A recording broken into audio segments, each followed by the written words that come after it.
Listen to the silence. It's 476 BC.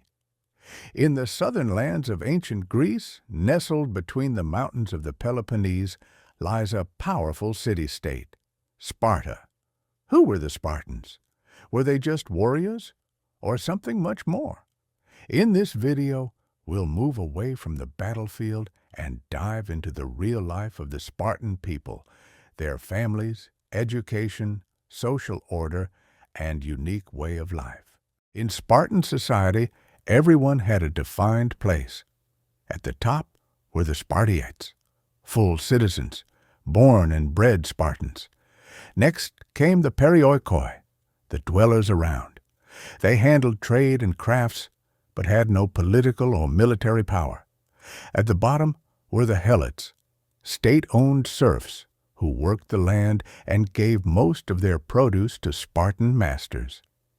Equality was a myth in Sparta, but discipline was very, very real. At age 7, Spartan boys were taken from their homes and placed in the harsh agoge education system. This wasn't just military training.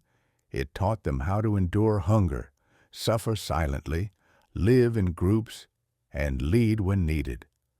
The goal wasn't to create strong individuals, but to strengthen the state.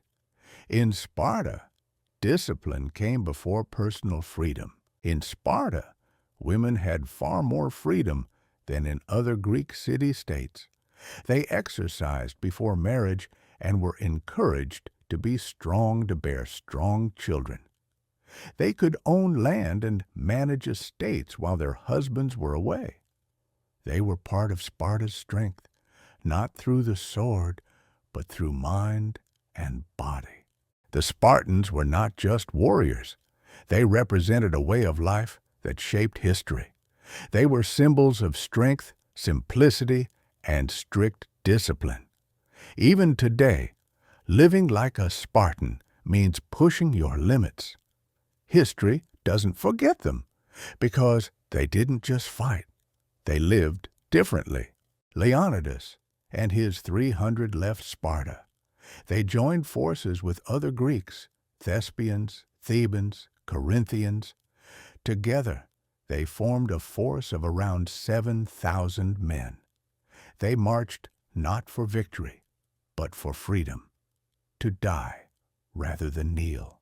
Day 1, the Persians attacked, but the pass was narrow. Numbers meant nothing. The Spartans held their ground in phalanx formation. Day 2, same result. Xerxes was stunned. His grand army couldn't break a few thousand men. Leonidas and his warriors were ready to die. Every legend has a traitor. A Greek named Ephialtes showed Xerxes a hidden mountain path. The Persian army would now surround the Greeks. Leonidas learned of it. He made his final choice. He sent most of the army home, but stayed with his 300 and 700 Thespians, 400 Thebans. Day 3, surrounded. Leonidas was killed. Xerxes had his head displayed on a spear, yet the Spartans fought to retrieve his body. They succeeded, at a great cost. The Thespians, they fought until the last man, rarely remembered, but never forgotten. 300 Spartans fought, but they were not alone. Over 1,000 men died defending Thermopylae. The stand gave the Greeks time, and 1 year later, at Salamis, they would strike back. Thermopylae wasn't a tactical victory. It was a moral triumph.